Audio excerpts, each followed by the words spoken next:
இன்றைய தியானம் வாய்மை. வேந்தே, உன் மகிமைகளை சதா வாய்விட்டு பேசிக்கொண்டிருப்பது உன் வழிபாடுகளுள் முக்கியமானது ஒன்றாகும். பேச வேண்டியதை பண்புடன் பேசுவது வாய்மையாகும். மிகைப்பட பேசுதலே நோய்களுள் கொடிய நோயாம். வாய்ப்பொத்தி பேசாதிருக்க கற்றுக்கொள்ளுதல் பாடங்களுள் முதல் பாடமாகும்.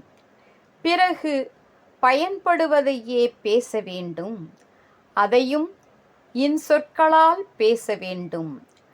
வற்புறுத்தி பிறர் மீது நம் வாக்குகளை திணிக்கலாகாது.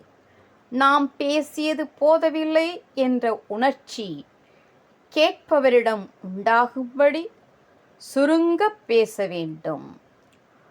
வாய்மை எனப்படுவது யாதெனின், யாதொன்றும் தீமை இலாத சொலல்.